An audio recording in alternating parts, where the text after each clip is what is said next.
Hey, Yo, K9, what's happening, man? what's up, though? JK, what's happening, my brody? You back in the building with me, huh? Oh man, hey, look here. You Yeah. you my $1 million man. I don't. Hey, man. I've never been around somebody that had $1 million bet on their expertise, man. I mean, Ooh, man. I don't know how to act. I'm like, yo, Yeah, you my hero now. You my idol. I mean, man. Boy. Hey, get with the team. Get with the A team, baby. You hear me? We got the billionaire. Let's say he got everything on us. People hey, man.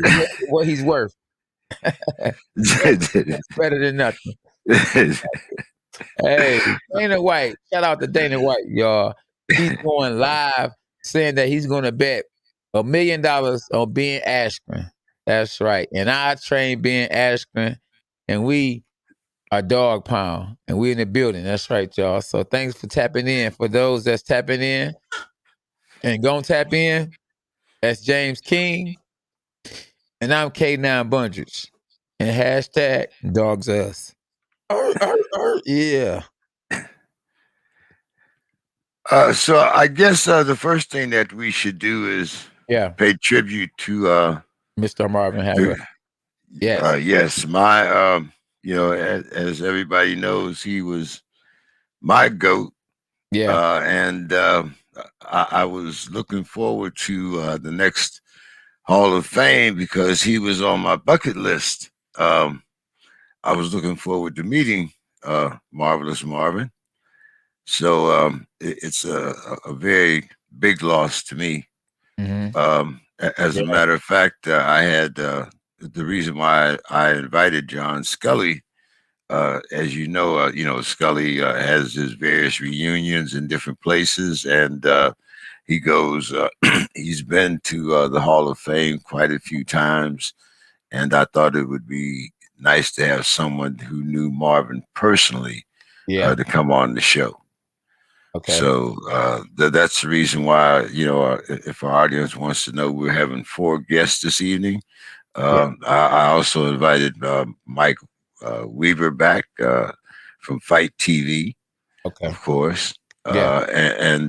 Then we have Brian Vera. Brian is going to be fighting very soon. Once again, I think he's going to either be fighting for a title or interim title. I'm not exactly sure, but we'll find out later in the broadcast.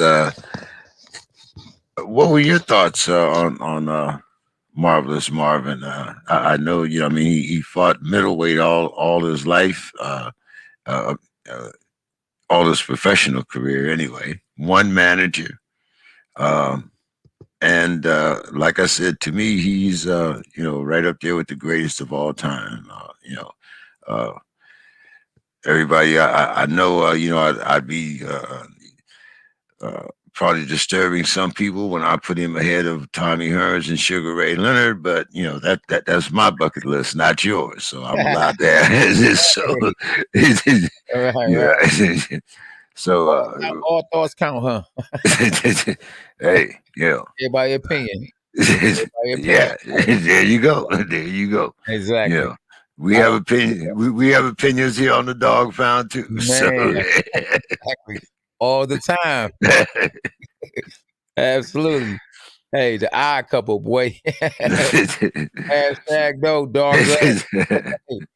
From one city to the next.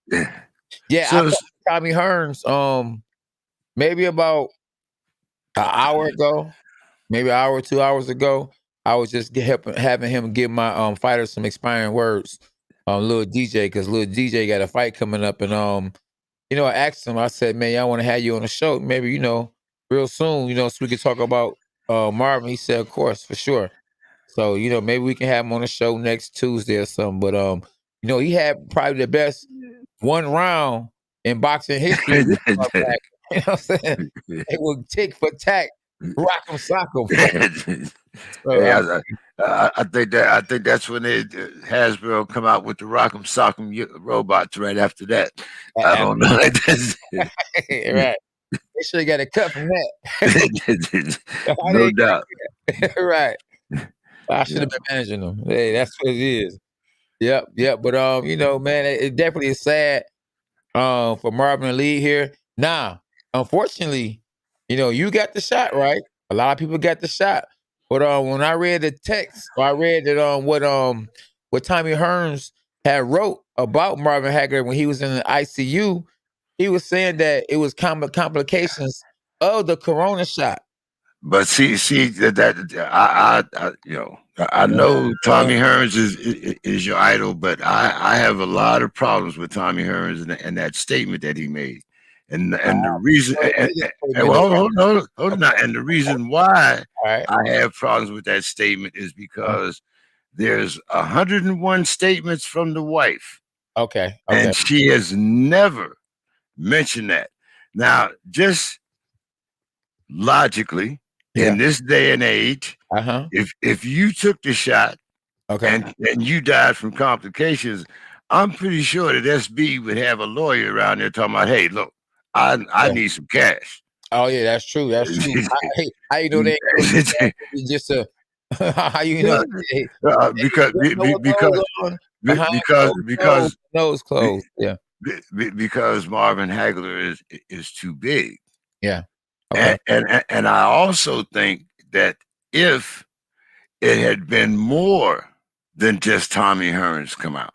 Yeah. Now if you'd had Tommy Hearns and you know some other people that was close to the family, maybe you Yeah. know the wife, you Yeah. know, even Scully said, you know, like, hey, you know, I mean, because the Hall of Fame, just like you know any of boxing, the Hall of Fame is a fraternity. It's a fraternity of people like you, Yeah. and Yeah. right, you know, so I think that you know if there is a concern, then you know, and it's like I said, you know, I'm you know, I took the shots for me. It's because I felt safe. You know, how Yeah. you Yeah. feel, how Yeah, you I got you. feel I about understand them. that. Yeah, I understand that. Hey, the thing about it, I think that that you know that right there, it could have been he could have been allergic to anything. It could Right, have to something like right, that. That don't right, mean because you gonna take the COVID shot that you gonna die. You know what I mean? It, right, he right. could have took the shot and he probably was allergic to something. You know, we don't know what it was. Well, I mean, it could have been, but I think it should have been the family Right. that said that rather than someone on the outside. Yeah, yeah, That's all yeah, I'm yeah, saying. yeah, yeah, yeah. But you know the thing about it though, is Tommy said something before he passed though. He was saying it ain't like he said, well, he died of the COVID shot. You know what I mean? He was just saying that he took the test, he took the shot and he was sick. He didn't say he took the shot and he died. It's a big difference. A real Well, big difference. but but but how many people are going to make that difference? You understand what I'm saying? There, you know, Absolutely. Like myself. right? Yeah. You know, Tommy Hearns said, you know, and that's like you know Moses parted the Red Sea. You know what I'm Right. Yeah, yeah, absolutely. saying? Hey, You hey, know, I was about to run with it. You ain't you know, that's right. Yeah. Man, hey, the sad part though, at the end of the day, he ain't here. So that's that. Hey, and yeah, that's the that's sad the most part. You important know, part. Yeah, that's the yeah, sad part. So what we gonna 10 second silence.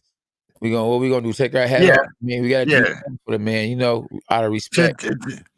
Ring bell, 10 seconds of silence. You Okay, know, you got a bell? You got a bell or what? I don't have the bell You got a on bell over this here? Too? application, but we can Oh, we definitely got do 10 seconds. 10 seconds. Let's go ahead. Yeah. Okay. Yeah. Yeah. Yeah. We'll do it. Let me see. Let me see. Yeah. Just hold on 1 second. Yeah, we gonna definitely do the 10 seconds. Yeah.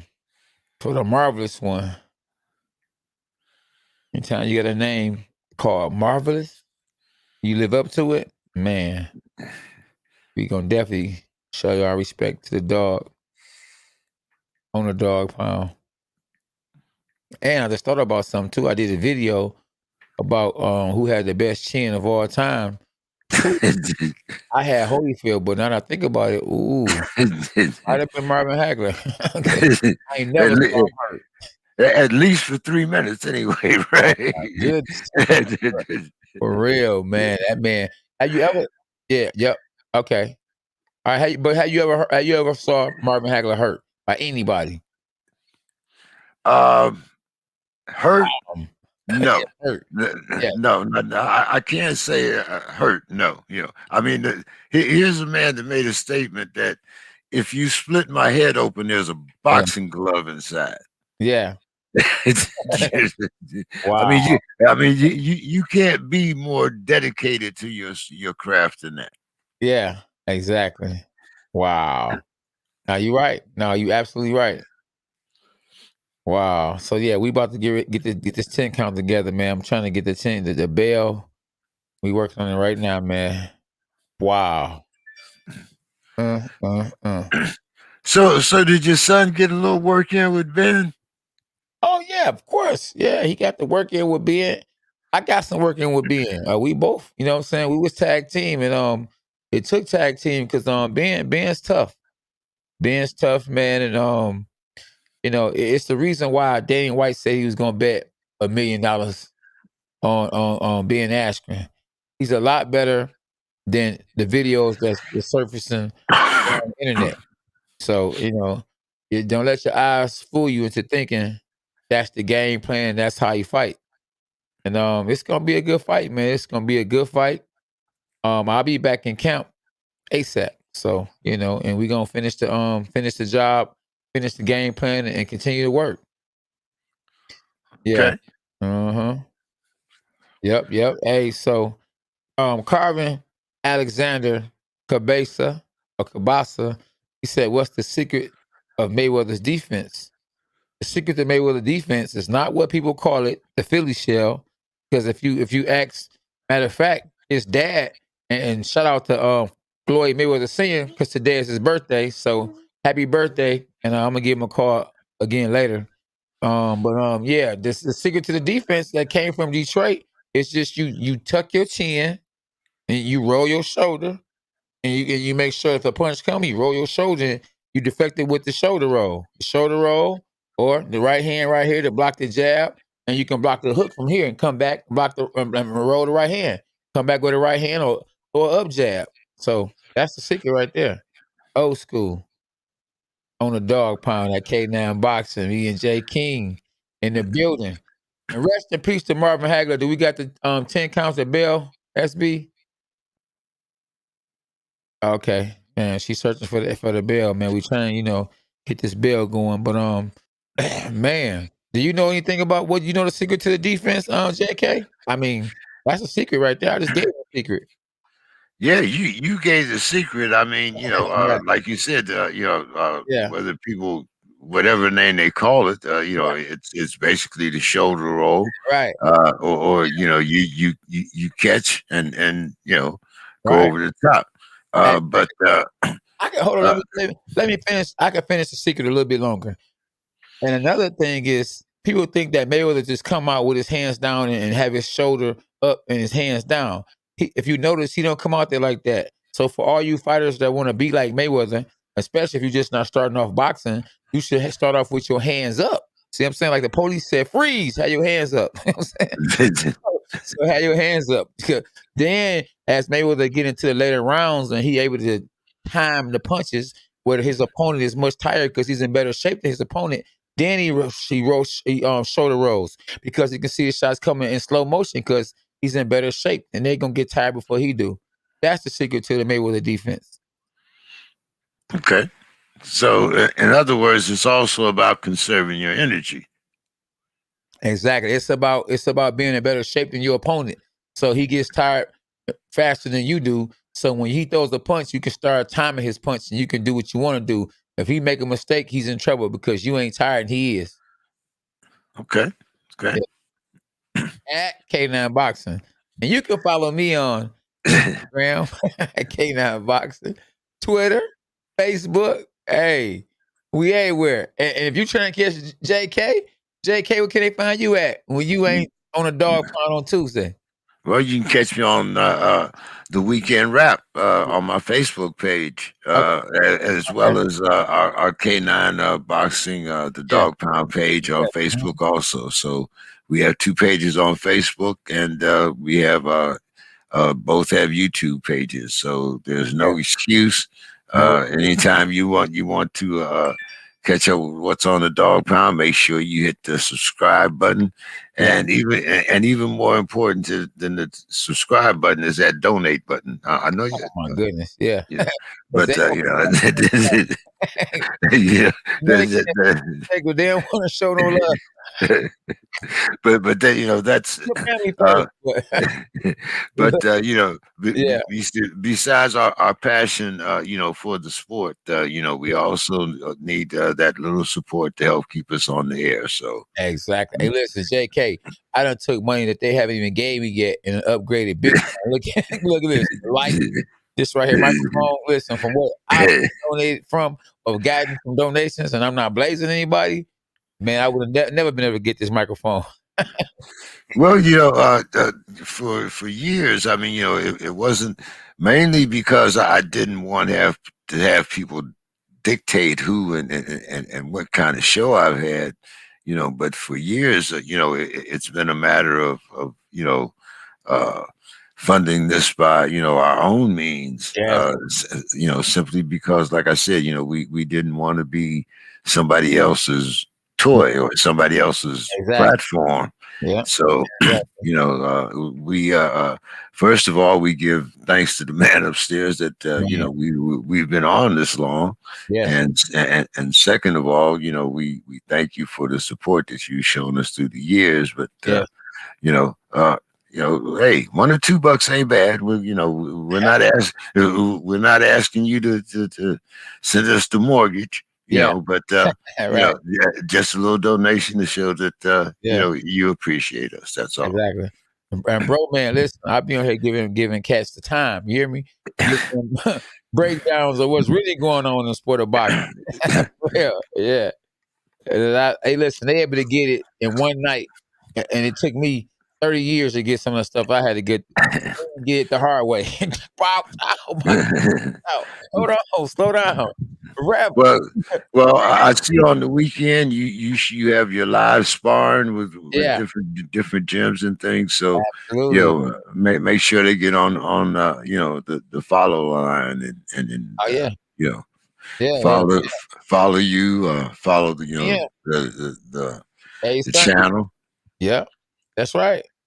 Absolutely, JK. You ain't lying. So SB said, unfortunately, especially from the technical difficulties from earlier, that we can't actually find the bell because normally you can find the bell, excuse me, on this device that we have right here, and or even on the phone, but doesn't seem like it's working. So I mean, if you can, what I'm saying, count to 10, or if we can, just close our eyes and just stick a 10 and just give them some respect, man, and we can just go from there. Yeah, let's Yeah. Bow our heads.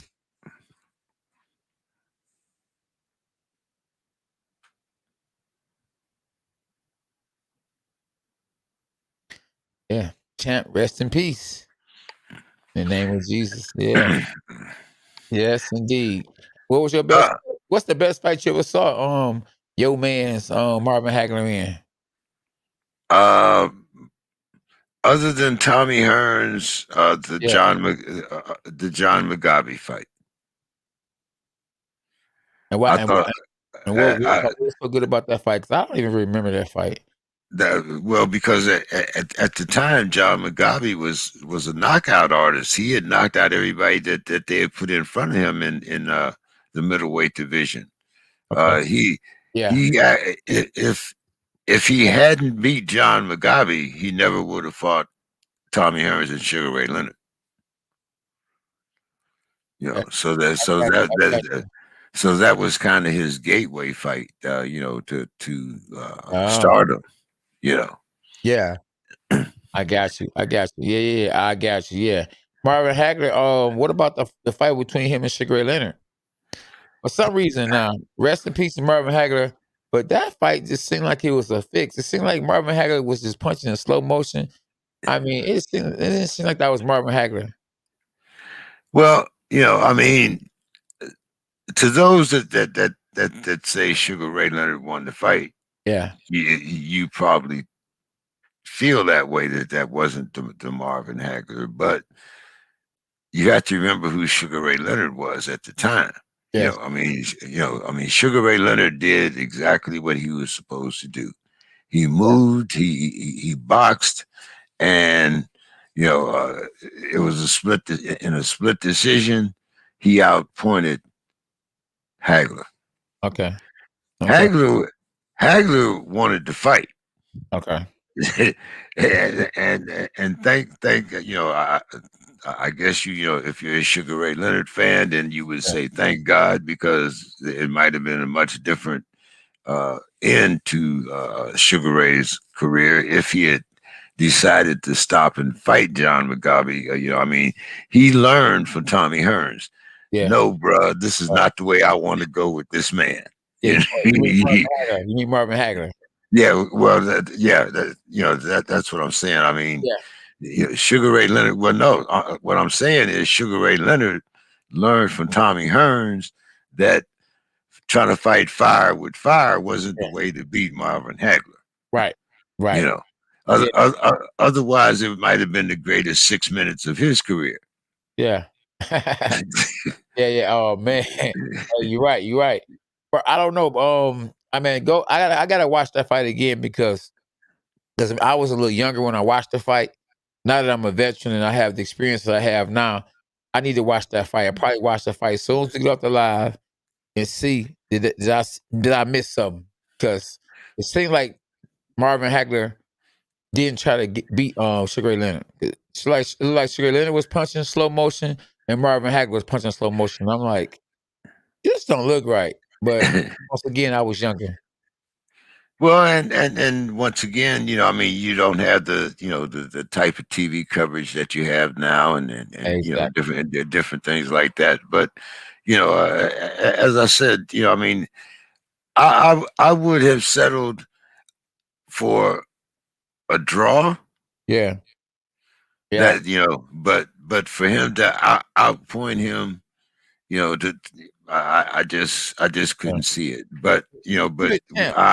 but I think we all knew Yeah. that in order for you to beat Sugar Ray Leonard, you either had to beat him up real bad or knock him out. Exactly. If he ended up in his corner at the end of the 15 rounds, I think it Yeah. was. If he ended up in his corner, standing up and wiping his face, he was going to win it. He was the golden boy of his age. I Yeah. mean, Hey, hey, you right. he was the Canelo. He wasn't going to lose that fight Yeah. if he Hey, was standing up. you're right. They love that man. Listen, listen. They love him. Tommy Hearns clearly beat him. Clearly beat him, and they called it a draw. Do you remember that? I think the second See, fight. yeah. See, that and that's what I'm kind of saying. Let's see.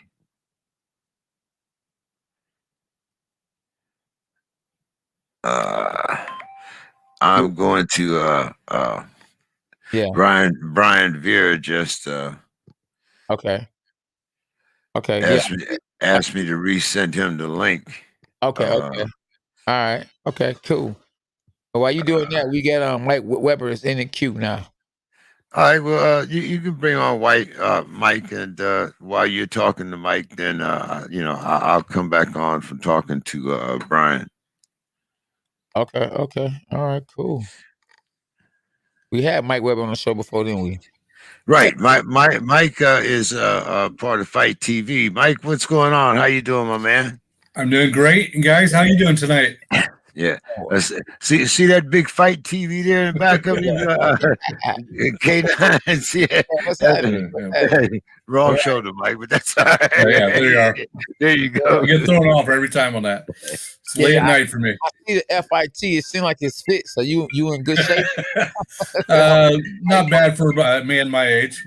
Okay. Okay, that's good. So you trying to do an exhibition or something? That's No, I do swim about a mile a day. That's my thing. So okay. my knees are shot. I can't barely walk anymore. I used to run. I run marathons, but now I swim. Oh, you know what? Lot of fighters. Well, I ain't gonna say a lot, but some fighters, all they do is swim. They don't even run. It's you know what, in all seriousness, it's so much better for the joints, you know. Yes, yes. I used to do a lot of water aerobics, getting ready for my boxing matches. Yeah, You know, yeah, and very make your joints, like you say, it cushions your joints, low impact and all that. Now, yep. now, Mike, explain to the viewers that's watching in right now, exactly, what Fight TV is all about. Certainly. It's been a little while, but I have been on with you guys before. I really can't remember how far back it was, but I think it was before the Mike Tyson Roy Jones fight in late November, and we had the pleasure of doing that event. I Uh, got you. Clarissa we were Shields, right? we were the digital platform for Yeah, Triller, I got you. and the event was fantastic. Did a Yeah, great job. okay. Fight. We got about 4 million registered users. Yeah. We do about 1,000 live pay-per-view shows in boxing, wrestling, and MMA every year. Oh, do you have a number to the Clarissa Shields We did pay-per-view? a Clarissa Shields event. Was that 2 weeks ago? We did quite well. Great show. Okay. Oh, the So numbers ain't came out. You don't know the numbers yet. no, not all the numbers, because it's on cable and satellite also, but we're Okay. the digital platform. I got you. I got you. But So we're happy with the numbers. It's a good event. We love yes. working with Dimitri and Mark Taffet on it. Yeah. Yeah. Good product. And the next big event in the boxing world is Jake Paul against Ben Askren with the Triller on April Okay. 17th. Oh, And yeah, definitely. I'm a part of that right now. If you don't know, I'm actually training being Ashburn. oh, good. Yeah. We're looking forward to it. Yeah. The thing is, I think everybody wants to see both guys get beat, so Wow. it should be Wow. interesting. Well, somebody's got to win. We'll see who Yeah. wins. So Yeah. Yeah. I think that Jake Paul, well, he has a more huge following, so he has more followers. But if you really did the number pound for pound, it's more people that want Jake Paul to lose than being Askren. I think you're correct on that. This is the third Jake Paul fight we've done, and we also did Yeah. the Logan Paul fight. So we're familiar with him. Everybody's got their reason, but fans love to watch him. Yeah. Yeah. So I guess you don't swim with the small fish. So someone like myself wanted to do some business with you guys. I mean, what is it going to take? Actually, we try to work with everybody. Okay. God, lately we're doing like 2 boxing events a weekend from Mexico. We're doing it from Spain. We're doing it from Okay. Australia. So we work with everybody. We work with the big guys, Top Rank, PBC. As you guys know, they're on Fox and ESPN, but we pretty much have the international rights for those fights. So it works out quite well. And of course, we do a lot in pro wrestling. Yeah, that's good. That's good. That's good. I see we got Scully. It's gonna be a good connection, boy. We got Scully in the building. We got you in the building, James K. Oh man, Marvin Hagler was loved, wasn't he? You hear me? Yeah. Mike, I said Marvin Hagler was loved because we got John Skelly in the building who's about to actually be on. We have you, we have James King. We got a amazing show tonight. Yeah. I gotta actually get you my email because I want you to email me some information, or I email you some information when we get off the line. I definitely got some people that want to actually, deal with you. Yeah. Oh, James got my email. Oh, he So, did? but yeah. That's how we connected. Oh, I got you. Hey, James King, smart. I don't know. James is a good man. Good man. Yeah, you believe that? Mike, I want to ask you. It was something we kind of talked about under the table or behind the scenes, because I want to know the impact of that Telefimo bid on you guys. I mean. Well, that's Triller. We're going to be the beneficiaries of getting that fight, hopefully. But Triller, they're stepping their foot in the big pond, going after all the fights.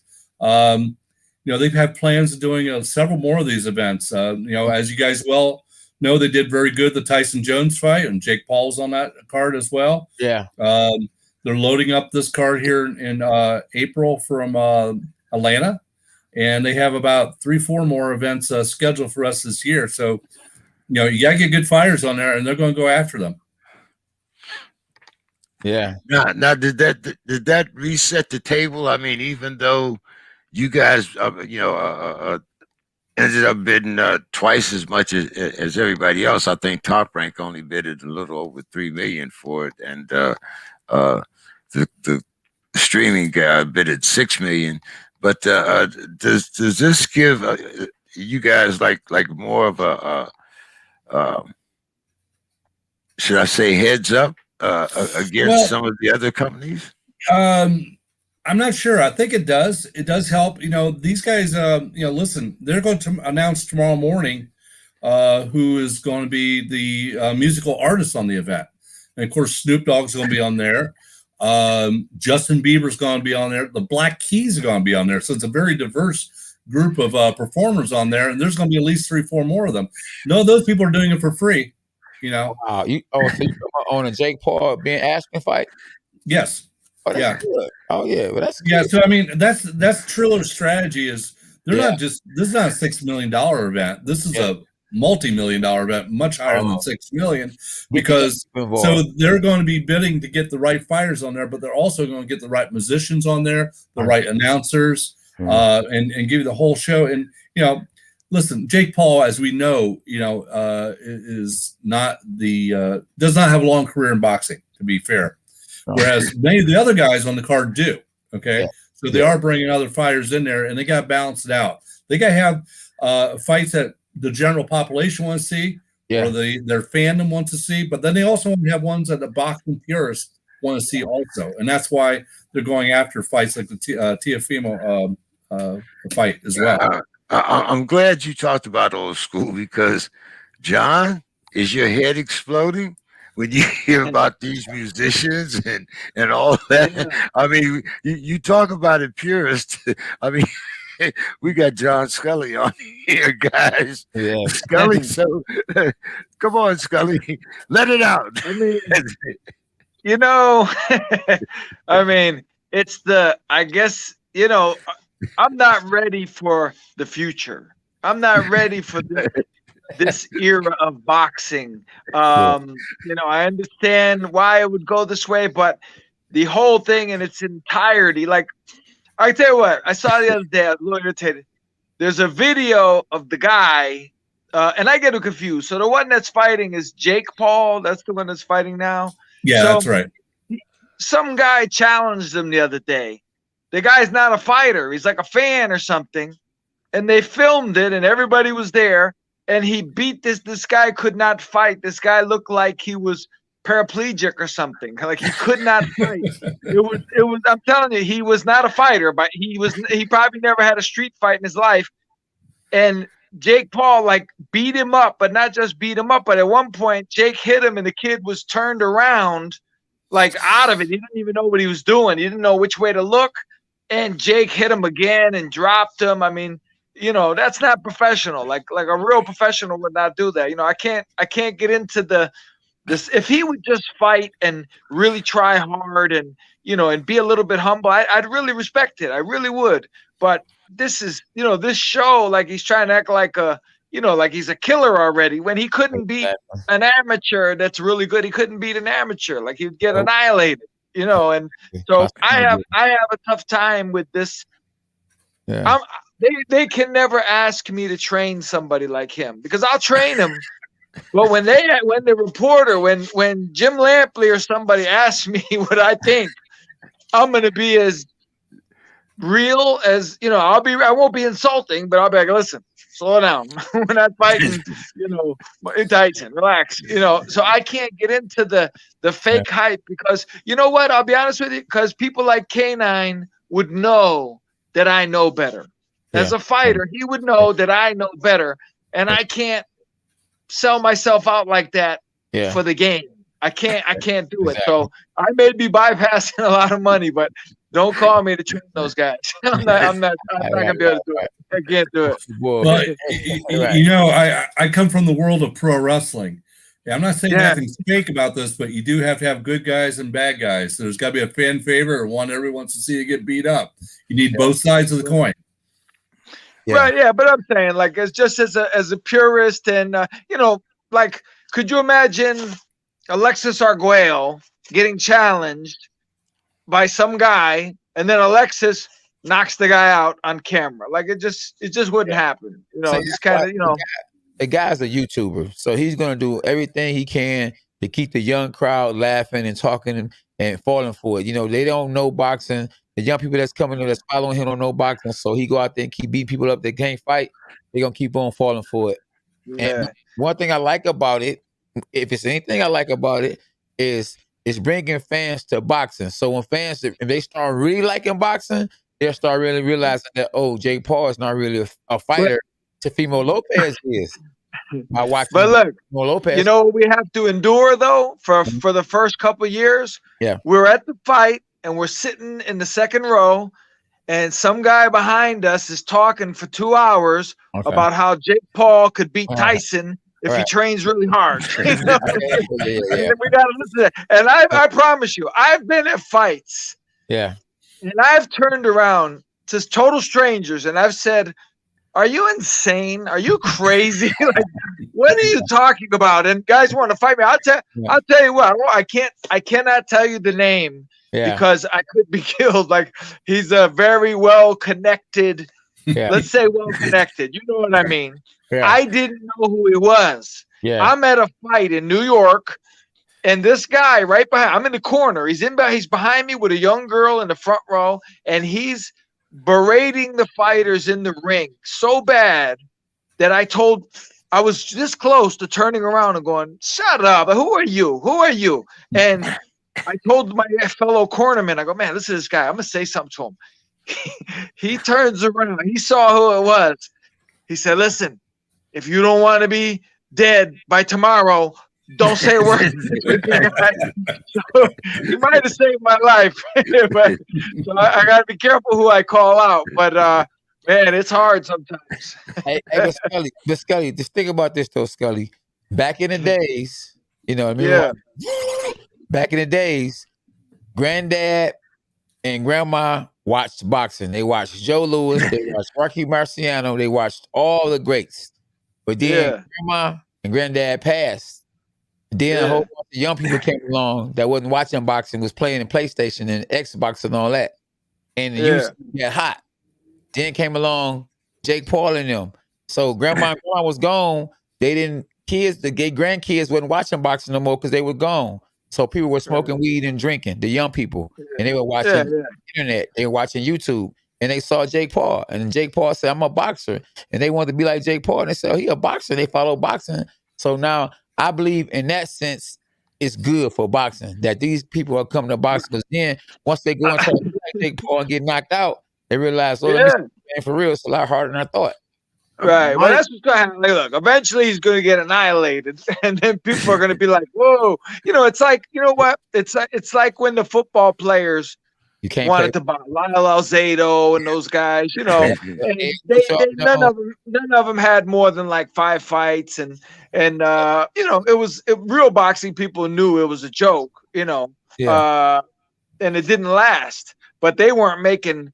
They didn't make this freaking Jake Paul money. It's like I can't hate on Jake Paul or any fighter for taking for money. I can't be mad at that, but it's just like, you're a real guy. So, as a fighter, I had to go fight Tony Thornton at the Blue Horizon. I had to do these kind of fights. And now these guys are fighting a football player who can't fight at all, or a basketball player, he can't fight at all. And they're annihilating him. And the next day, 1 million people think he's the next Mike Tyson. And, so his win over that guy was more impressive than my 10-round loss to the number 1 contender. It's so crazy.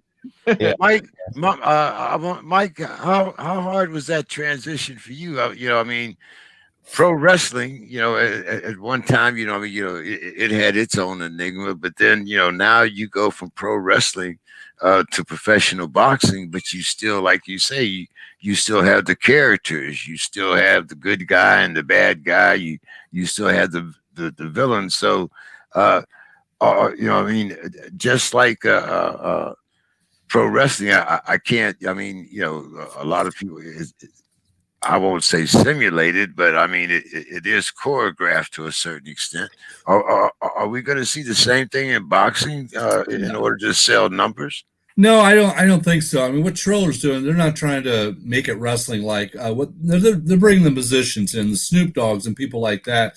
And what was cool about the Tyson fight, they got the hardcore fans, the people who remember Mike Tyson in the '90s and so forth, who are huge fans of him. Then they brought more of the younger fans who knew who Jake Paul was. But then they brought Snoop Dogg's fans in there and other musicians, and you draw for a bunch of different groups. And K9 is dead on. This is exposing boxing. This is good for boxing because you're getting younger people who have never watched it. It was just a straight title fight. But you know what? There's always been good characters in boxing. One of the first boxing events I ever worked with was Vinny Pazienza against Hector Camacho. Okay, and I did a press tour with those guys all over the country back before internet and all this kind of stuff. You know, and the first press conference I ever did, Hector Camacho walked on the dais all the way across. The second press conference he did in LA, he got in a fight with Boom Boom Mancini and broke a fan's nose who decided to come in to the event, wasn't supposed to be there. I even got called as a witness to it. You know, it's like this. Those were press conferences back then, and that got the attention and sold tickets. Those two guys knew how to sell tickets back then. Were they the greatest boxers ever? They were good, real good. But and this was also back when heavyweights were everything. You know, but they were showmen, though. I remember and you know, I mean, but they, you know, I got to go with Scully here because they had skills. You know, they might not have been the best skills in they most certainly did. Yes, but they definitely were able to put butts in seats because you knew that you were going to have an exciting show. Absolutely. You know, I mean, it might have been just watching, you know, what Vinny wore in the ring. Yeah. Both of them, they both are known for that. Yes, what they're going to wear in the ring. Yeah, I feel like nowadays you can and you can't play boxing. It's both ways now.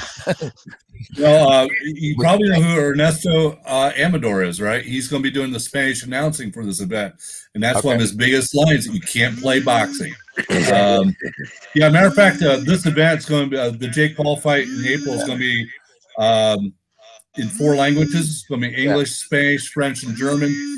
Fight's got the worldwide rights to it, so we're quite excited about that. We're going to make it available everywhere in the world through Fight. And see, the thing about it, Ben Askren is a real fighter. Even though he was a UFC fighter, he fought for real. So he's a legitimate fighter. He's not a boxer, but he's a fighter. So for people that's counting him out or not respecting him, the man has went in there and fought. Yeah, I frankly, and I'm far from an expert. Jake Paul should be a little nervous about going up against him in that ring because Daniel is willing to bet $1 million that he wins. Did you see that? Yes, I did. We appreciate Dana promoting the show. That's big time promotions. Yeah, Dana's learned 1 or 2 things about how to promote stuff on purpose or not. Yeah, absolutely. So Dana must have something to do with that. Then he actually got something to do with that. You think? I actually don't think he does. I just think he sees a fight he likes. He's going to talk about it. Absolutely, and I ain't mad. And then I don't know Scully, but I'm actually training Ben Askren, so I'm heavily involved. Right. So listen, just keep it as real as possible. Like don't call out Canelo, please. Let me tell you something. Ben Askren is a realist. He says, "Hey, beat him. Hey, maybe he'll do another fight. Maybe, you know, a big fight if he beat him and Floyd called him out. Who is going to turn down Floyd?" Well, he said, yeah. Like I say, I can't hate on anybody taking opportunity. You know, even when a guy fights for a bogus belt, you know, the WBU silver title. Well, I'm not mad that you took the fight. I just don't want you walking around telling people you're the world champ if you win it. You know, that's all. They do. Oh, they do. There's my belt on the wall right now. And trust me, I never stepped foot in a damn ring. Yeah, right. Hey, we got the title belts up at Title Boxing. Like, man, K9, that's your belt. We like, real quick, K9, because I know it's getting close to the top of the hour, and I've got to ask Scully, about Marvin Hagler. Yeah.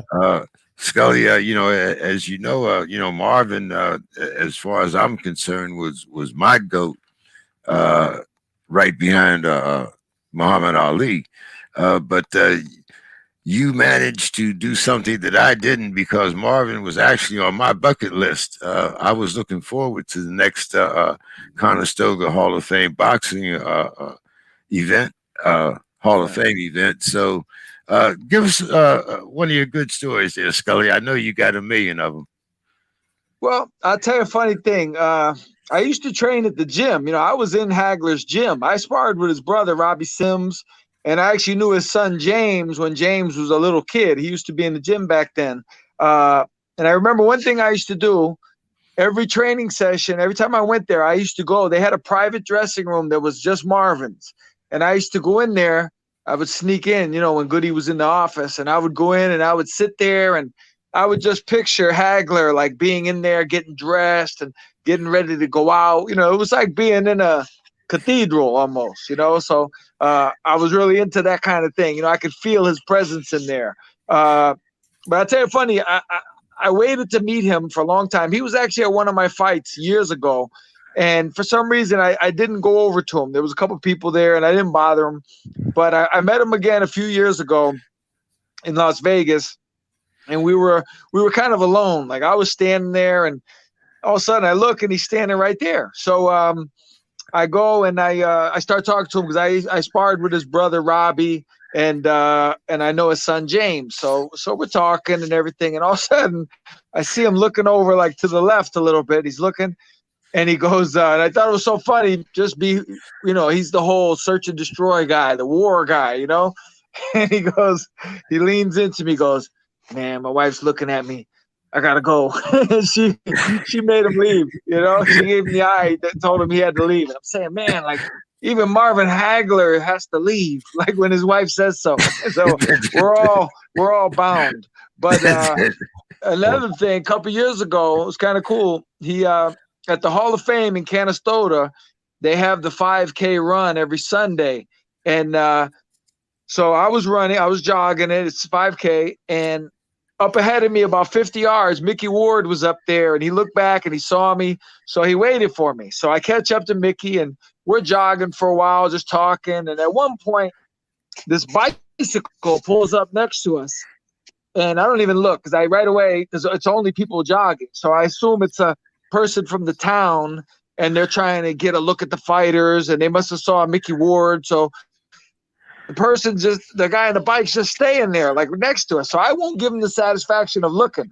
And we're jogging for 5 minutes, and he's there. He's just listening to our conversation. Doesn't say a word. So finally I look, and I'm gonna say something like, "Man, Mickey wants to be left alone," whatever. And I turn, and it's Marvin Hagler. He's just riding his bike, just chilling, waiting for us to say something to him. And then he rode his bike next to us for the whole rest of the way and finished the 5K with us. So I had a couple of nice encounters with Marvin, kind of good memories. That's good. Mike, you got any good memories of Marvin?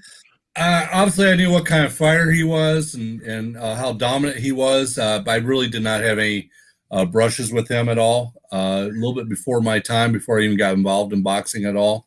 So, but yeah, I think we lost him too early, though. 66 at my age is a young age, So God rest his soul. Yeah, absolutely.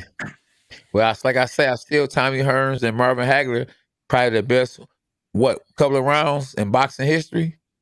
3 rounds. But you know what? I was saying to someone just yesterday, if you want to see Marvin at his best in terms of coming through a war over an extended period, John You got to watch Mugabe. the Mugabe fight. There's John nothing like Mugabe. Marvin Hagler and John Mugabe. That's actually the best John Mugabe ever looked in his career. John Mugabe fought like a good boxer. John Mugabe was a banger.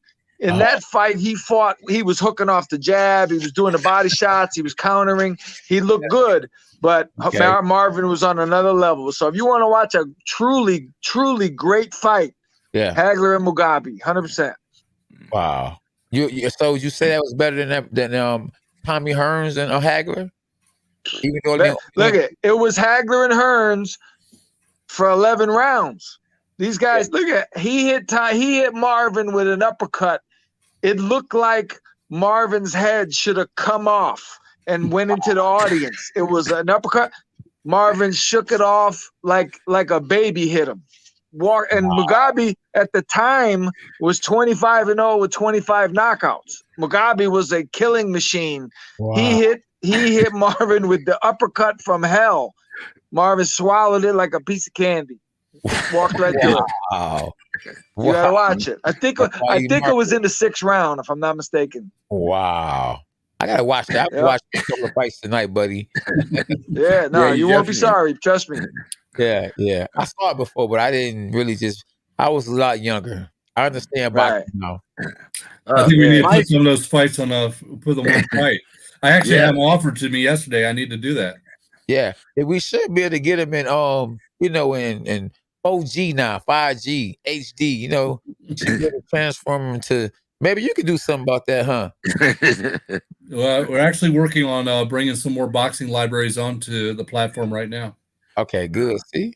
And I ain't like it either, Mike, why don't you give us your final thoughts for the evening and tell everybody where they can find you and any big events you got coming up besides Logan. K9's fight, of course. Yeah, we got obviously got a fight live from Atlanta, April 17th. But this weekend we got bare knuckle number 17, I think it is, coming up Friday.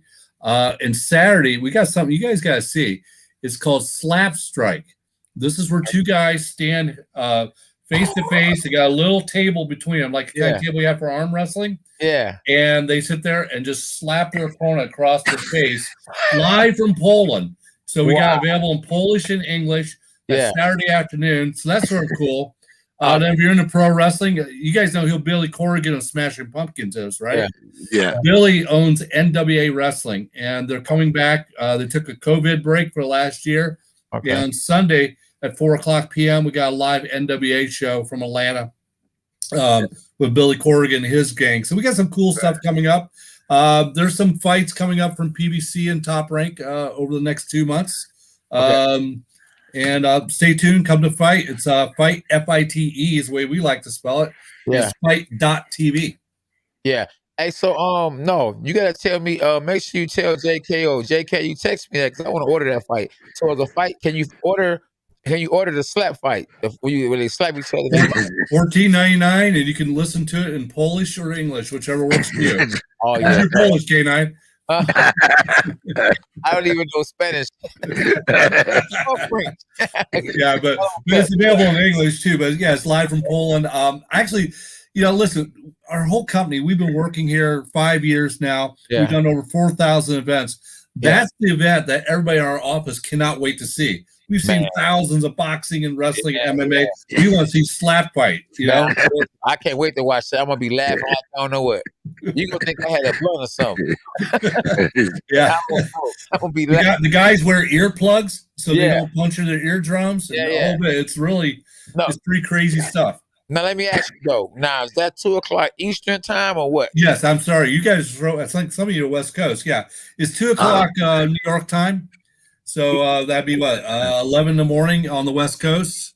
Yeah, but of course we got worldwide. So in Europe, I think it's about 5 or 6 in the evening. So yeah, we're pretty excited about that event. It should be pretty cool.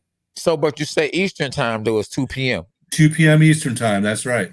Oh, I'm on it. Hey, JK, I'm on that one. I can't wait to talk about that one. Yeah, or watch that one, laugh and crack up. That's gonna be a good one. We appreciate you, Mike. We appreciate you. Hey guys, thanks for having me a guest. I hope to do it again. Take care, man. All right, you have a good one. Yes. Okay, bye-bye.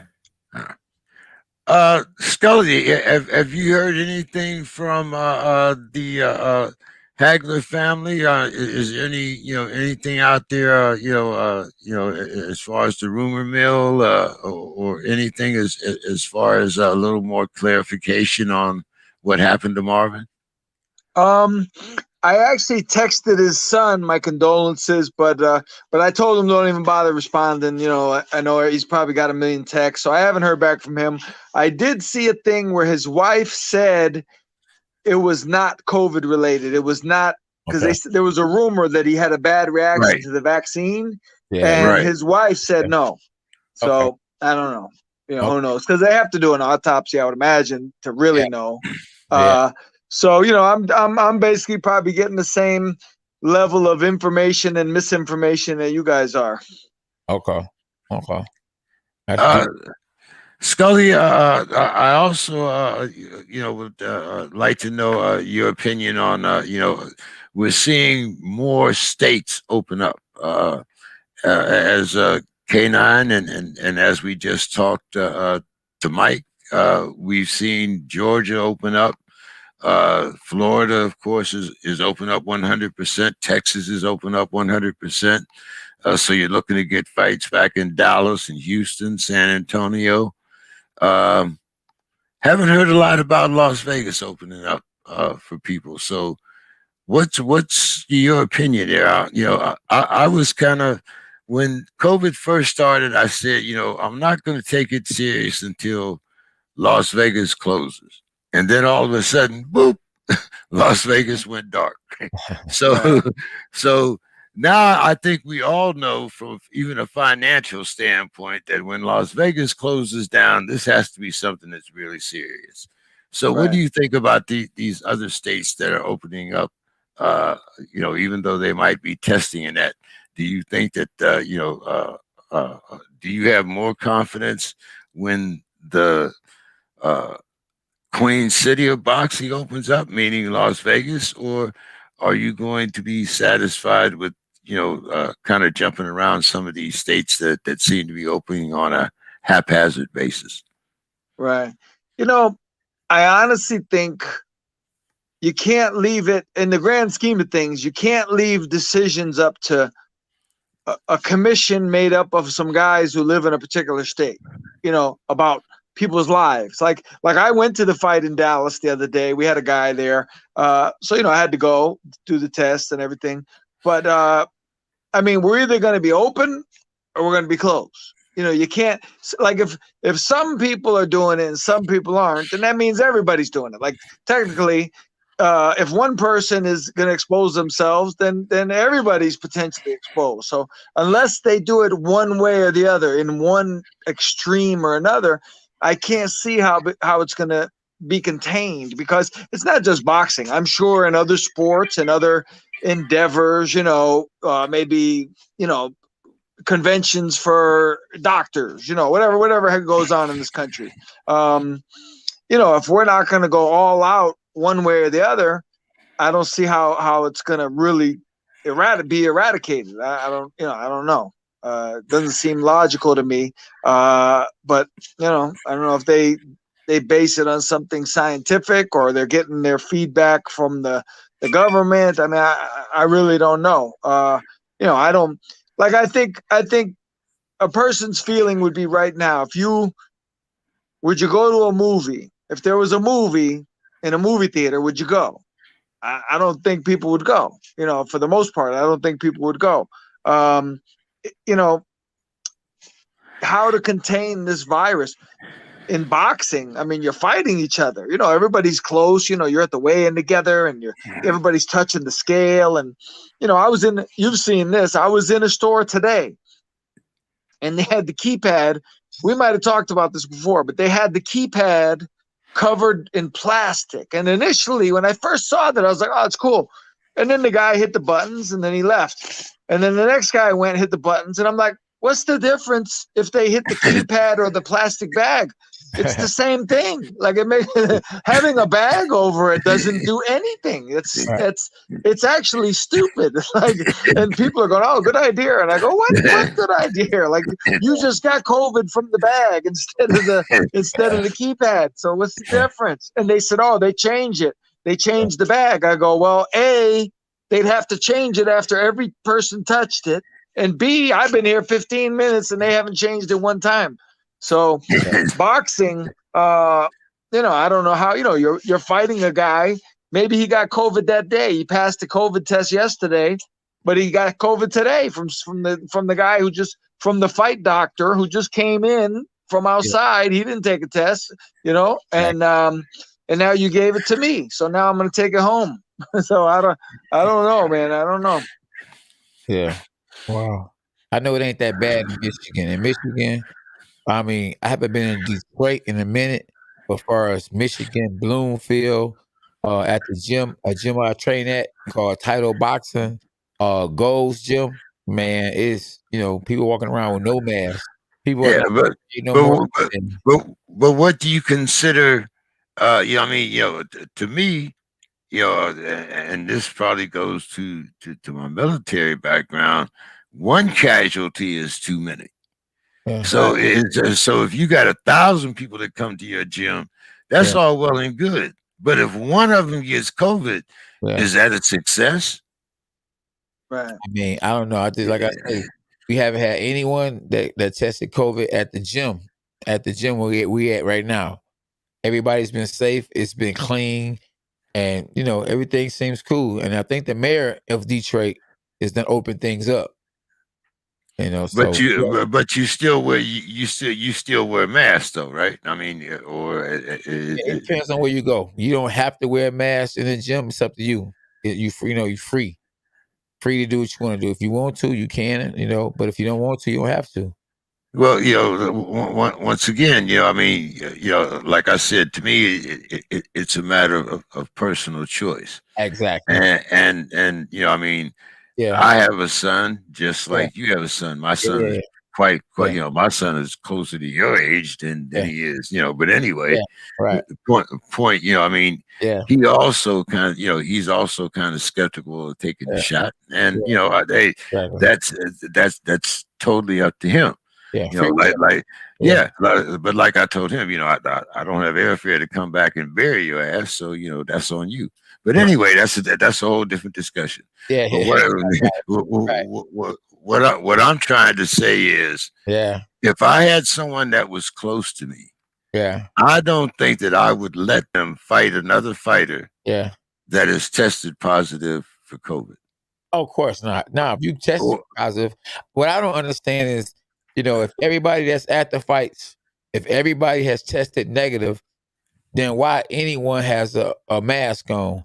If the referee has tested, and I'm quite sure the referee and the fighters are tested because they are close to each other more than anybody, then why do they have a mask on? If the trainer has been with his fighter the whole training camp, why he got a mask on? I just don't understand that part. Maybe like you say, the doctor goes out, he ain't been around me in my camp, none of that. I understand that. But the fighter and a referee, you got to make sure the referee and the fighters are protected or safe or COVID free more than anybody. And once you do that, I don't feel like they should have. How can I hear what the referee is? If the referee say break, I might not hear him say break with the mask on. It's hard to hear what he's saying. Like, what you say, ref? And bam, you get knocked out. But you ain't hear him say break. Well, hey, then that goes back to protect yourself at all times. That's why you're in the ring. What if you can't hear that? Hey, protect yourself at all times. Yeah, that's true. Yeah. Scully, your thoughts on that, man? Well, like I say, I mean, to be honest with you, I haven't even really researched it a great deal. I just kind of go with the flow. I wear my mask, I do my thing. But like I say, just in general terms, it seemed. Well, I'll put it this way: when they originally sent the kids back to school, without staying home, they could go to school. Right away, I said that's stupid. Like, why would they? Why in the world would they do that? How are they not? And literally a week later, half the kids in Georgia had the COVID. Like half the kids in a school in Atlanta had the COVID. And I'm like, listen, I'm no genius, but I knew that was going to happen. I mean, come on, like until you're talking about a pandemic. This isn't like, chicken pox, for a couple kids. I mean, this is thousands and thousands and thousands of people running around. Millions. A lot of people right now don't even know they have it. If you're not, like, I'm an extremist in that if everybody in my house was sick, then everybody will go to their own room and we stay there for 3 days until you feel better. We don't talk to each other. We don't hug each other. We don't see each other. Just, you go away. So if we're going to all be kind of vigilant, somebody's being really safe, but what's the point? Because he's going to come into contact with a guy who hasn't been wearing a mask. I have a friend of mine, a good friend of mine. He hasn't worn a mask the whole time. He says he's one of these guys like, I'm going to live my life and the government's not going to tell me how to live. And I say, I understand that, but sometimes you gotta use a little common sense here. I mean, people are dying, and I personally know numerous people who have it, and I know a crew who've died, like including Jimmy Glenn, who, if you know who Jimmy Glenn was, he's a great trainer in New York City. He owns a bar, Jimmy's Corner on 44th Street. He passed away a couple months ago. So it's a real thing. I mean, I probably know personally that I know of like 15 or 16 people who had it and like 4 who died. That's way too many. That's way too many. Yeah. So I think I don't see how it can go away if everybody's not going to be vigilant about this thing. And that's just my initial opinion without being a scientist. Yeah, I agree with you. Like, for them that have kids and kids' immune system, they don't really have an immune system. For you to allow the kids to go back to school, I think that was crazy. Now, for grown-ups, like grown-ups doing certain things, I feel like it's free will. You do what you want to do. But as a kid, no, whatever. Hey, put the mask on. Ain't no you going to school. You're going to do school online. It's different. With them kids, it's different. Kids, and I feel like senior citizens, I mean, and the people that I feel like that are sick, like people that have the kidney problems and all that, they are at more risk of catching COVID than anyone. If you sick, you get. I mean, everybody should protect themselves. Period. You know what I mean? But like people that's really real healthy, they should be careful too. I mean, I think like this: if somebody coughs, whether it's cold out here, you got a cold, whatever.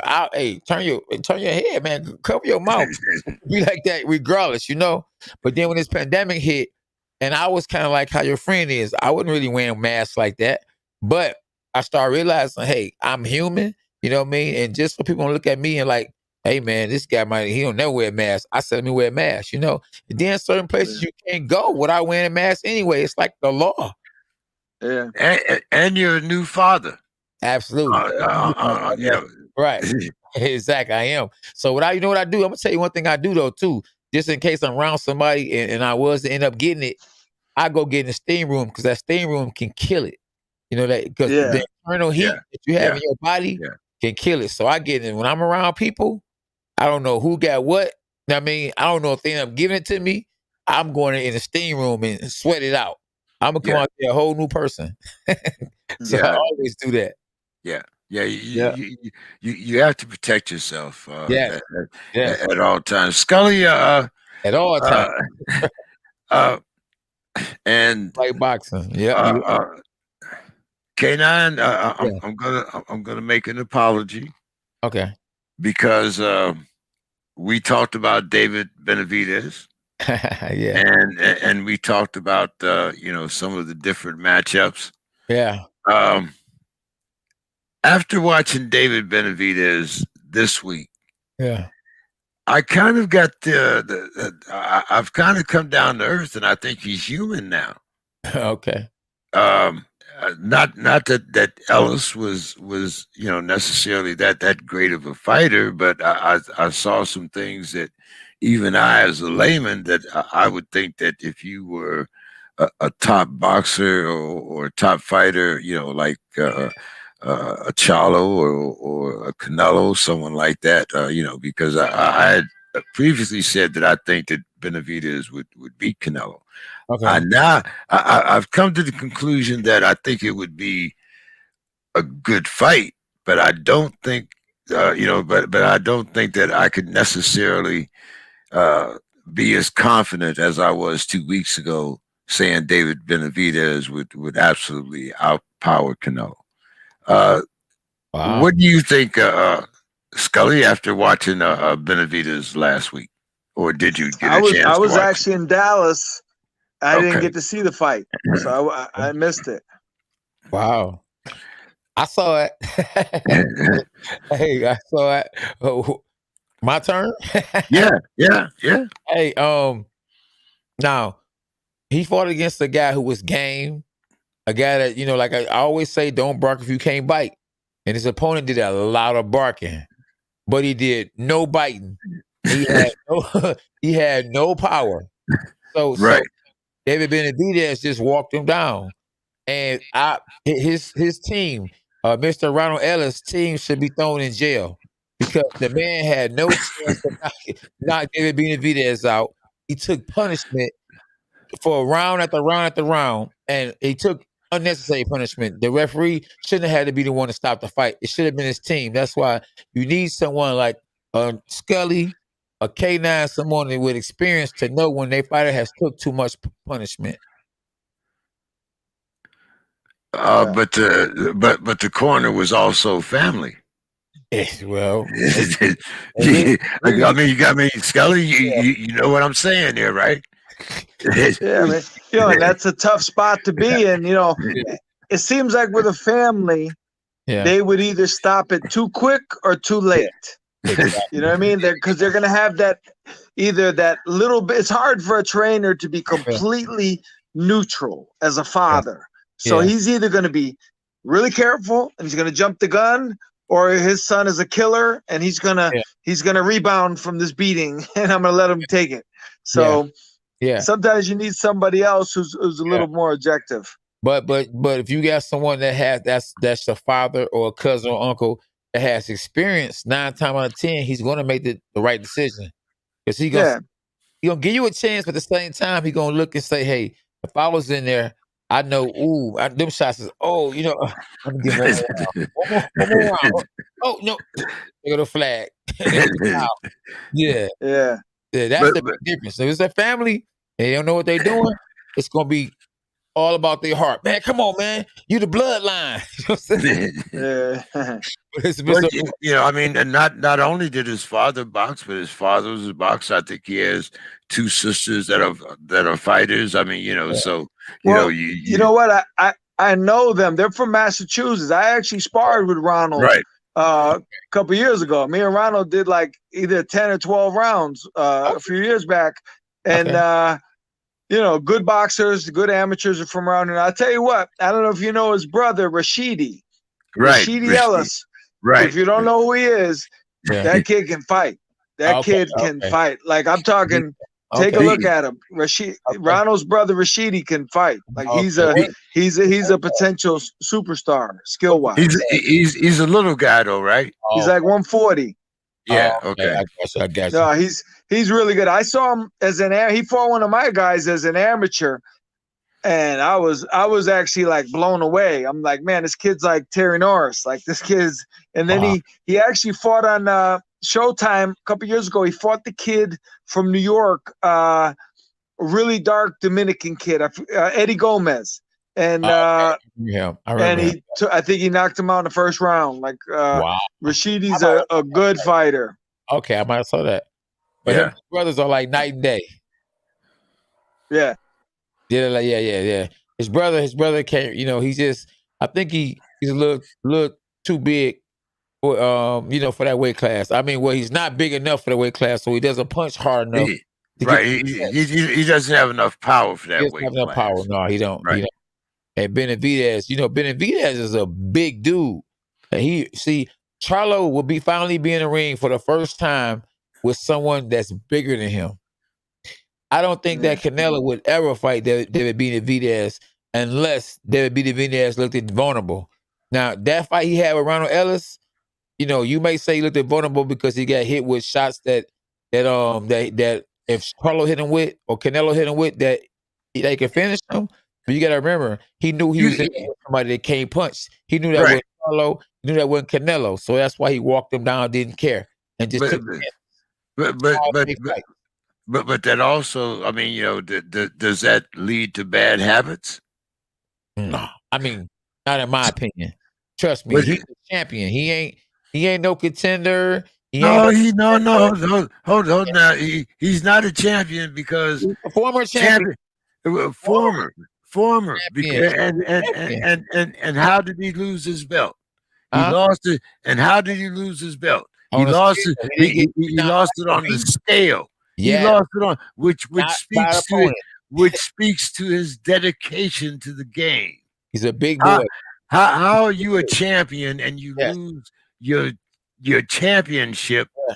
on the scale, and then Ask you Canelo. get and then you get tested positive for cocaine. Ooh. So come on now. I mean, Scully, help me out here. Well, I'm not a fan of drugs, so he gets the thumbs down for me. Yeah, for me too. Hey, but hey, ain't nobody talking about Canelo meat? What about that Canelo meat? Yeah. Okay. Hey, well, Hey, yeah. talking about Canelo is like Fury. talking about Oscar De La Hoya back in the day. It's just Yeah. something that you don't do. Okay. That's what I'm saying. Look, hey, look, everybody make mistakes. You know what I mean? And if he got caught doing it, you know, shame on him. But I mean, you know, we are in America and we forgive. You know what I mean? We might not forgive, but we forgive. You know, he turns it around. He's back in the game, and you know, they didn't suspend him for life. So he's, you know, hey, slap on the wrist. So he's not, what's my man? He's not Big Baby Miller. Okay. He failed one drug test, not multiple drug tests. Scully, I know you have to go too, but we can't let you before you go. You gotta talk to us some kind of way about this supposed 2-fight deal between Joshua and Fury. You know, I've always said, another comment that I've made, and K9 thought I was kidding here, but I see Deontay Wilder as the man on the outside, especially now that they've signed supposedly a 2-fight deal. So you're not talking about, you're talking about maybe a fight in 2023 or something like that. Because I mean, you're going to have one fight this year and one fight next year. So that's 21 and 22. So what's your thoughts on this fight being made? And, once again, do you think that they're going to do a Floyd and give up those titles in order to make that money? Well, I don't really like the idea of making a 2-fight deal, signing for a 2-fight deal, because what if the fight is terrible? What if the fight goes 12 rounds and it's the worst fight in the history of the world? Now you got to pay these guys by contract all these millions when maybe half the people might not even watch a rematch. What if one of them gets blown out in the first round, like gets annihilated? Who would care about a rematch? So, you wonder, is there something funny going on? Like, are they going to have a really close first fight, and then the second fight is the one that really counts? I mean, a 2-fight deal, it just sounds kind of, they didn't even do that with Ali and Frazier. They didn't do a 2-fight deal, so it sounds a little iffy. odd to me. Yeah, that makes sense. They know it's going to be so much money. They like, man, we're going to get all our money right now. Give us a couple of for 2 fights. They know the money is there, so they like, man, let's do 2 fights. 2 fights? Oh man, let me sign. Well, I said it would be a 2-fight deal, only because of the money. But like you said, I never even took into consideration that, what if it's a dud? Who is going to buy that second one, that second fight? But it's also kind of like the Canelo deal. What, 10 or 11 fights for so much money? I mean, so you got 7 fights that Canelo's going to win and 3 fights that maybe he's going to win. It's kind of like, I'm just looking at it from a layman's point of view. I mean, Hey, listen. Hey, SB said, hey, she said she liked Scully be keeping it 100. She said she be said it like Thank you. it is. Hey, the wifey said you be said it like it is. That's what she Yes, said. sir. I gotta let you know. All Yeah, right. he be keeping it 100. See, game recognize game. See, my wife, she know when somebody know boxing. See what I'm saying? You know Right, when right. somebody Yes, sir. yeah. Tell her thank you. Thank you. He said thank you too, SB. Yeah, yeah. I see we got All some good comments. Let's see what so many people talking about. I know they saying something else. Somebody said, like, what it say? right. Uh, You see it? hey, well, Scully, 2 fights this year, summer and winter. Okay, well, even so, it's still a 2 fight deal, like you say, Scully. I'm kind of shaking my head here, but Scully, thank you so much for joining us, man. I wanted to make sure that we got you in uh, with the passing of Marvin Hagler. I knew if Yeah, there was anybody that had some stories to tell us or something to share, it would be you. yeah. Yeah, but now that I more people are man, getting that vaccine, Scully, are you planning on having any more events or what? Um, I mean, right now it looks like our Golden Gloves is supposed to be in June. Usually it's in January. They said they're going to do ours in June. So that's the next event that as far as Connecticut goes, that's the next one. I mean, anything can happen between now and then, but as of right now, June is the Golden Gloves. All right. Well, hey, glad as always to have you on the show. K9, you want any final words with Scully, and make sure oh you get yeah, his social media and everything. absolutely. I was shaking my head. I thought James said, "Okay, Scully." I thought, are you going to get the vaccine?" I'm like, "No, no, no." I was shaking my head. Then he said, "Oh, you gonna throw an event?" And I'm like, "Oh, I just shook my head and yeah, throw an event all day. Do as many events as you can." Yeah, hey Scully, man, I appreciate you, man. It's always good to be on here with someone, man, that'll be on my side sometimes. Yeah, I got you. Don't worry. I got you. But Like listen, this. my phone just hit 3%, so I might get cut off. Okay. So thank you, and I guess I'll see you guys soon. All right. Yeah, where All you right, Scully. what about any social media you got? I mean, at least Twitter. Always Iceman John Scully on Twitter, Iceman John Scully on Instagram, and John the Iceman Scully on Facebook. So I'm always talking boxing on there all day. Okay then. Ice, baby. Yes, I sir. see. See I'll you see you later, guys. Scully. All right. My All brother. right. All All right. right, fellas. All right. Yeah. Love. Ice. Um, Yeah. K9, Yeah.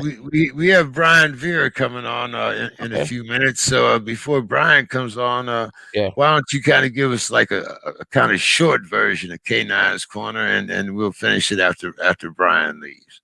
Yes. Oh man. Short version of the dog pound, man. Whew. Man, listen, man, support. Support those that support you. Man, I'm so thankful, man, that for the people that actually hung in there with me throughout my whole career. It's been some haters, you know what I mean? And it's been some congratulators. And for those that hung out with me or hung in there with me and wanted me to do well and still there, I appreciate them so much. And even the new people that's subscribing to the channel or that's fans of the page or the K9 and I just appreciate it, man, because when a brother's down, man, that's the time where you really need people to really be there for you. And a lot of people are down, man, and when you're down and you need someone to hold your hand and to pray for you, to be there for you, I mean, it's hard to get them kind of people. Everybody want to be your friend when you up. You know what I'm saying? When you do good, oh man, I remember being on a contender. Boy, oh boy, oh boy, I had 3 phones and they both going off. When I was on the contender, they was going off. Back, I'm like, man, as soon as I lost to Steve Forbes, man, I was down to 1 phone, and that was barely. That was better. Hey, look, now I got 4 phones again, and they all going off. They all going off. So, real recognize real, man. If you real, stay real, man. And if you ain't real, man, hey, get away. Stay away. You know what I mean? So real recognize real, man. So y'all keep it 100. Keep it real, man, or get away. stay away. You know what I mean? That's what I got for K9's Corner, man. Real recognize real, man. You know, I appreciate the real, man. The fake need to just stay away. Are you going to be training any amateurs in the meantime? Yes, indeed. I have my little guy, little DJ, man. You know, hashtag dogs are us. Yeah. So yeah, I've been training him, man. So he might. I gotta talk to his dad. He might fight May the 1st was his first amateur fight. I actually had him sparring with a 2-time national champion on Sunday at Gold's Gym. And he did good. You know, of course, the young man that he sparred with, you know, was bigger than him and had more experience than him because I only been training him for a couple of months. But he held his own. Held his own, did good. And we actually sparred today. And I gave him a couple of pointers and, you know, we worked out. And I'm just excited to be training him, man. This young man, he reminds me of Floyd Mayweather because he's very dedicated and very serious about boxing and he wants to be number one. So I'm definitely happy about training him or excited about training him. I'm excited about training my son. My son is really taking boxing to the next level ever since school has actually he's actually graduated. Man, he's been training seriously hard. I mean, I ain't gotta go tell him to go run. He go run on his own all the time.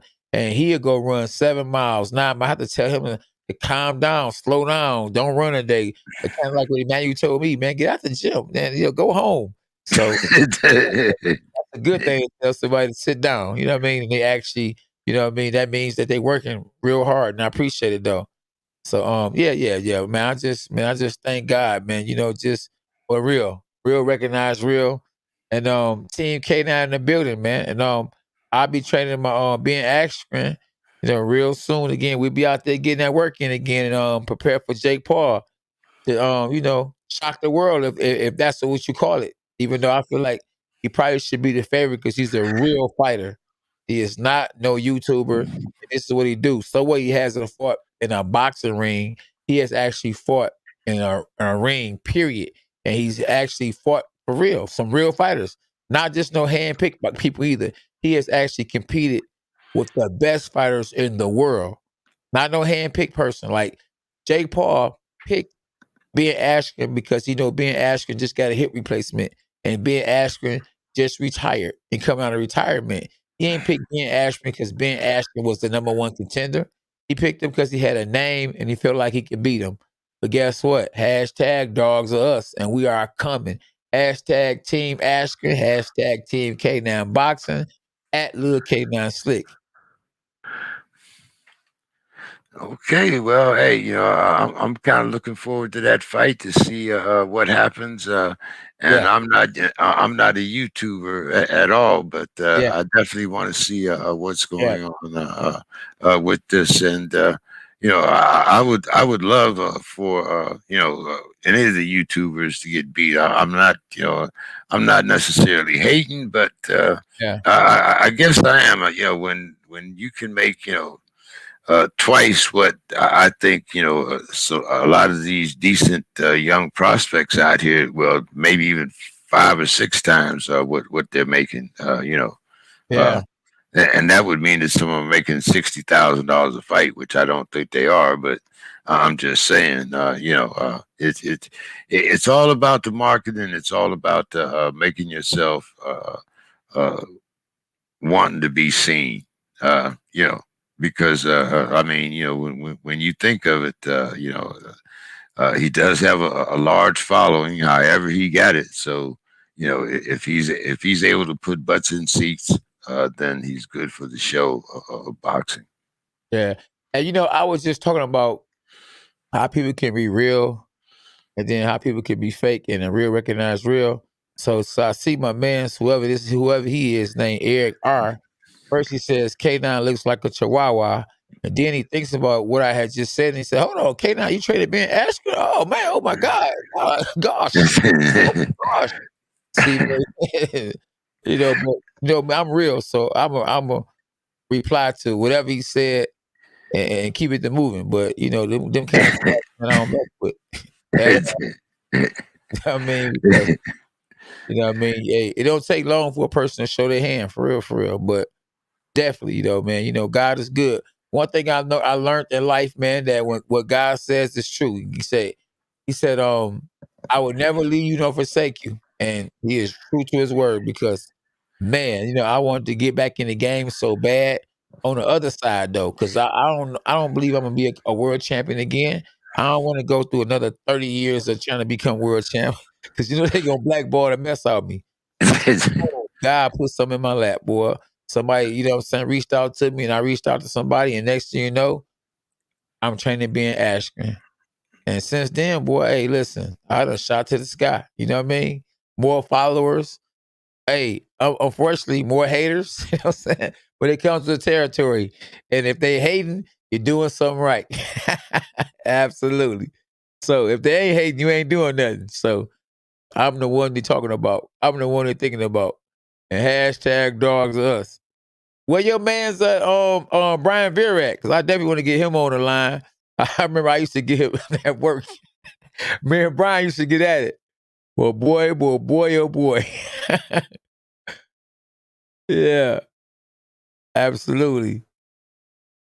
Oh man. Lonnie Beasley in the building. What's up, champ? Hey, Lonnie Beasley. I don't know if you know about Lonnie Beasley. He might be before your time, Mr. JK.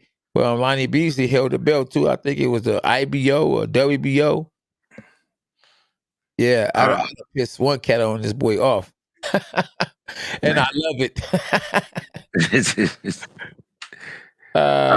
Piss him off. And look, I'm letting him get getting all his jabs and uppercuts off. And he missing. I haven't even blocked him yet. Keep on. he throwing spitballs and everything at the screen. But you missing, Eric. Oh man, Risky Rich. What's up, bro? He wants to God bless you. Appreciate you, man. That's what I'm all about. It's all about the love.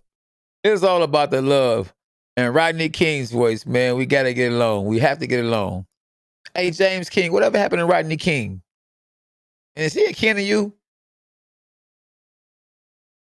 K9, we've been on this show for a long time. Yeah. So he turned the other cheek. So you have to know that he's no kin to me.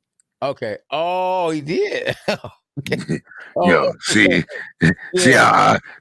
I'm not gonna get along after you beat my ass like that. I'm gonna burn down your house. Yeah. I'm gonna burn down your mama's house. Yeah. I'm gonna burn down your grandma. Well, anyway, you understand what I'm saying. I got you. You still violent. Right. I'm trying to figure out too, though, like when cats be sitting there making little bad comments about you or whatever, and they say, you ain't this or you ain't that. I'm figuring like if you're a boxer, ain't no way you can be soft at all. I mean, boxers, I believe, have the most heart of anyone. You know what I mean? Or if you're jumping out of an airplane. You jump on an airplane like James King, you got more heart than a little. You step in the ring and you take a fight on a 3-week notice and you fight someone with 32 wins and 31 knockouts like myself, man, you got the heart of a lion. So, when you come at a person with craziness and you say somebody's soft, oh man. But then a person can get on here and type anything about somebody. That's what you call soft. They ain't stepped in the ring, jumped out of the airplane, none of that. Well, you see, the thing that I find about this particular platform, Yeah. it's when people can see who you are, Yeah. you tend to be a little bit more real. But when you can kind of hide off and nobody knows, and that might be your real name and that might not be your real name, but when people are looking at your face, it's a little bit different. It's kind of like that way, and you can talk a lot of trash, right? But sooner or later, when the bell says ding, you got to back it up. So when people are able to put a face with the actual name, it makes a lot of difference. Oh yeah, absolutely. Oh yeah, now this one cat named Eric, I guarantee you gonna come on and with a different account and try to be my best friend. I might have a picture of a girl on there. because he probably a drag. Yeah, but you call them trolls. That's all. That's what it is. You call them trolls. I don't know if that's what you call people that go on your time set or your channel and say crazy stuff. You call them trolls. Yeah, that's all. Well, But man, I got a political, podcast. So, I mean, as far as I'm concerned, I mean, hey, yeah, you can say what you want. It's whether or not, the final decision is mine. Whether or not I let you have enough influence on yeah, my life exactly, for your words to matter. exactly. If I don't know you, then I could give less than a, There you go. No, exactly. Normally I don't say nothing. I normally be like, just let them say what they say, or I get a wrench guy to wrench them. Yep, yep. I tell you one person who don't play that though. I be on Twitter, man, and Carissa Shields, she be letting them have it. She responds to whoever got anything to say about them. She Oh, said, "Oh, hey, while you're talking about that, there's now talk of Boo Boo defending his title in April. okay, What do you against think? who though? What do you think about that? Against who though? It depends on who it's against because Well, you didn't say nothing about Canelo when he defended his title against right, Jack Ross or whoever right. that Like I'm like, Iman Ibaka, whatever his yeah, name was. hey, So I mean, hey, but hey. he about to fight a serious contender, another champion who never lost, and that's the uh, reason why he fought those guys. So I understand why he took those fights. Now he took those fights because he knew he's finna fight a real tough competitor. On top of that, a southpaw who actually beat Andy Lee, and Andy Lee is no slouch, the hardest sparring partner I ever had in my life. So Canelo took those fights to get ready for this fight. Now you taking some fights to get ready for some fights, then I understand. But if you gonna get in there and fight bums and continue to fight bums and they ain't lining you up to fight nobody that's really a serious threat, then go on with yourself. It's a different ball game. Just like Benavidez. Benavidez wants all the smoke. He want to fight Charlo right now. But do Charlo want to fight Benavidez right now? I don't think so. Canelo, he want to fight Canelo, but Canelo got some unfinished business right now. Now, if the money is right, I think Canelo would take that fight just on the fact that Benavidez got hit a lot.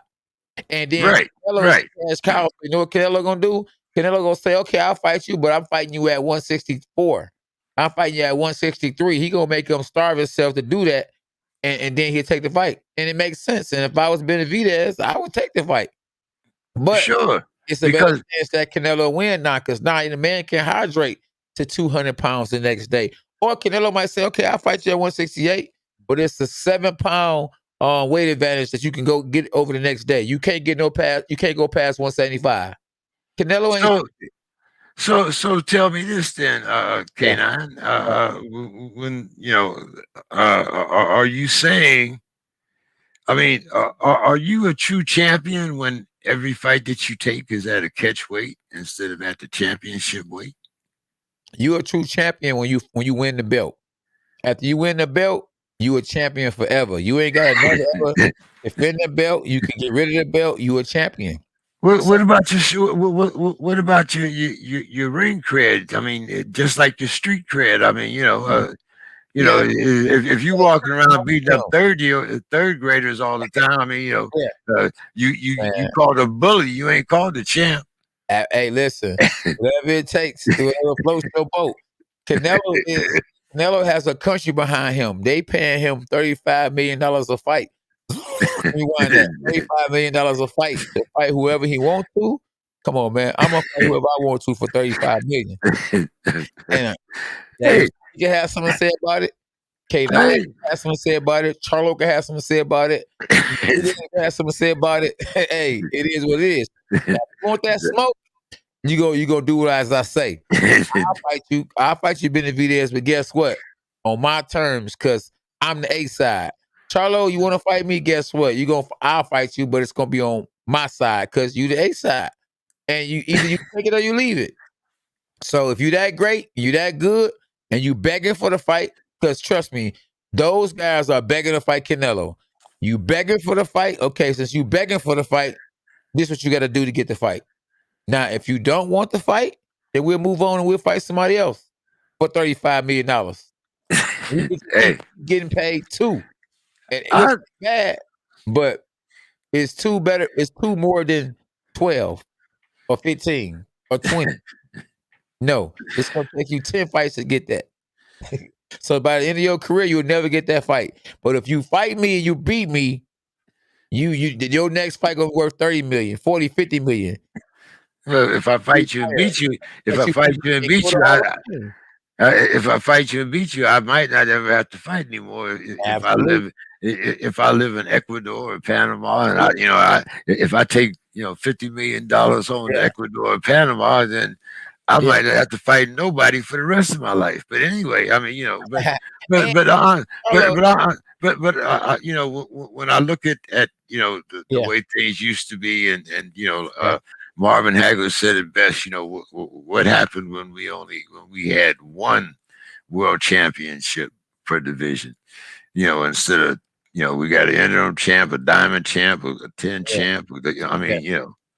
So looks like we're having some kind of difficulty with Brian. So hey, man. Okay, I got you. But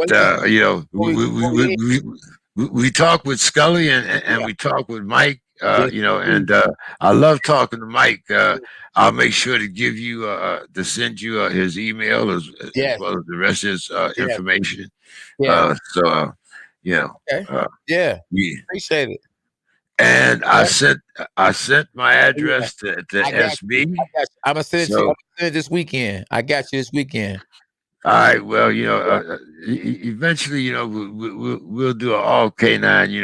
You got on your hat, I'll put on my little K9 gear, and we'll do the dog pound up the way it should. Now, I'm not gonna take down my Steelers thing, but and you better not put up a Detroit line. But anyway, answer this question before you go. Answer this question from Hector J. He said, "What's your favorite boxing brand gear?" Since I've never had to put it on professionally, I would kind of when I was a young kid. Now wait a minute. Hold on. Now I'm going. Make sure. Hey, make sure you. well, I'm going to give you, like to me, how evolution is boxing, because because you got to remember, like I actually come from the era when they had horsehair in boxing gloves. So up until I probably got into my 40s or so, I always thought of Everlast. Everything that was boxing to me was Everlast. Everlast this, Everlast that.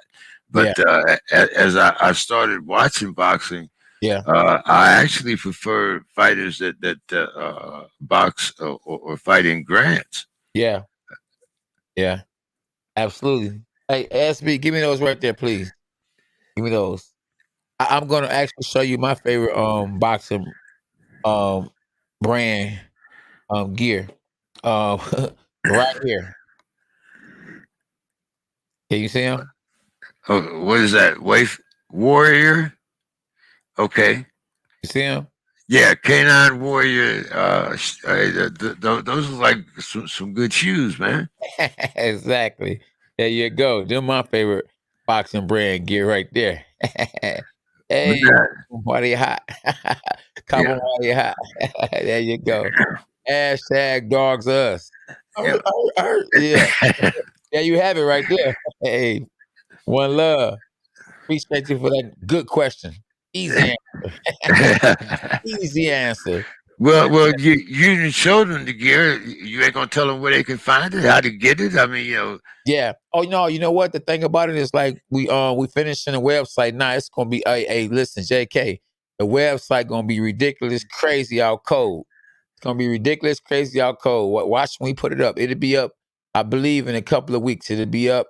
Shirts, hand wraps, boxing shoes, headgear, everything. I mean, even when you can go to my videos, you can go to Dog Pound. I mean, it's gonna be put together. Listen, Dog Pound, we growing big time.